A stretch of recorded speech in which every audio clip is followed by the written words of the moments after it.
দুই বাচ্চা মানে দুই গুণ সুখ, দুই গুণ হাসি, দুই গুণ আনন্দ, দুই গুণ এন্টারটেইনমেন্ট। তো এই সব কিছু মিলিয়েই থাকছে আজকের ব্লগটা।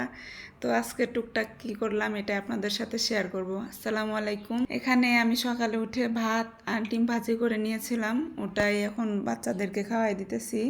তো এখানে দেখেন আমার ছেলেটা খাইতেছিল না মোবাইল দেখতেছিল, আমি আসলে বুঝতেছিলাম না। যেহেতু আমি সকালে ভাত খাই না, তাই এখানে আমি ডিম সিদ্ধ করে নিছিলাম।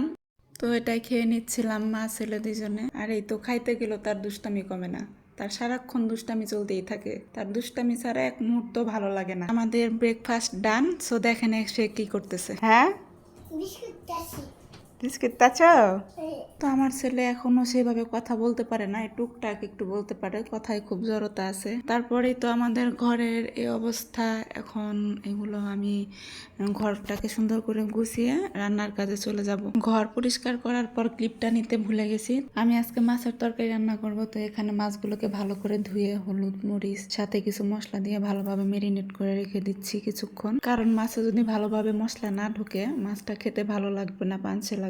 যেহেতু আমার বাচ্চারাও খাবে, তো সবসময় আমি এভাবে মাছটাকে আগে কিছুক্ষণ মেরিনেট করে রাখি, তারপর রান্না করি। এই তো এখানে আমি এক এক করে রসুন গুলো চুলায় নিতেছিলাম, তারপর পেঁয়াজ কেটে নিলাম। যেহেতু আমার আজকের তরকারিটা রান্না হবে পটল আলু দিয়ে, তো এইখানে আমি পটল আলু সবগুলো সবজিকে খুব ভালোভাবে কেটে ধুয়ে পরিষ্কার করে নিয়েছিলাম। এই তো চুলায় কড়াই দিয়ে তার মধ্যে মাছগুলোকে এক এক করে দিয়ে ভেজে নিচ্ছিলাম। খুব সাবধানে আমি মাছগুলো দিচ্ছিলাম, কারণ যদি হাতে লেগে যায়। মাছ ভাজতে গেলে আমার সব সময় হাতে তেল লেগে হাত পুড়ে যায়, তো খুব সাবধানে আমি মাছগুলোকে কড়াই দিতেছিলাম। তারপরে এই তো এখানে আমি রাইস কুকারে ভাতটা বসাই দিতেছি। ওইদিকে আমার রান্নাটা হতে হতে এইদিকে আমার ভাত হয়ে যাবে। তো আমি সব সময় এইভাবেই রান্নাগুলো করে থাকি, সবগুলো একসাথে বসাই দিই, খুব তাড়াতাড়ি হয়ে যায় আমার রান্না। এই চুলায় মাছ ভাজি হতে থাক, আমি ওই চুলায় তরকারিটা বসাই দিতেছিলাম। প্রথমে আমি পেঁয়াজটাকে ভালোভাবে ভেজে নিচ্ছিলাম, তারপর এক এক করে সব মশলা দিয়ে মশলাটা ভালোভাবে কষিয়ে নিচ্ছিলাম, আর এইদিকে আমার মাছটা ভাজা হচ্ছিল।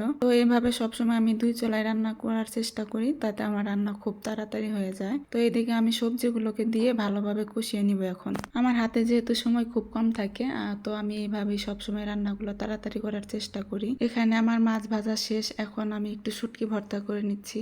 শুটকিগুলোকে আগে একটু তেলে ভেজে নিতেছিলাম, তারপর এখানে আমি পেঁয়াজ রসুন মরিচ অ্যাড করে একসাথে ভেজে নিচ্ছিলাম। রান্না শেষ হওয়ার পর গোসল খাওয়া, তারপর আমি আর টিপ নিতে ভুলে গেছিলাম। তো এই তো বিকেলবেলা আমার ছেলে বলতেছিল পায়েস খাবে, মেয়ে বলতেছিল সেমাই খাবে, তো আমি এখানে সেমাইটা রান্না করে দিছিলাম। এই তো তারা এখন খাচ্ছিল। এখানে আমার মেয়ে বলতেছিল মা সেমাইটা অনেক মজা হয়েছে। তো এই তো আমাদের ছোটখাটো টুকটাক একটা ব্লগ। আপনাদের কেমন লাগলো সবাই কমেন্ট করে জানাবেন। সবাই ভালো থাকবেন, সুস্থ থাকবেন, আর আমাদের বেশি বেশি সাপোর্ট দিবেন, ভালোবাসা দিবেন। আল্লাহ হাফেজ।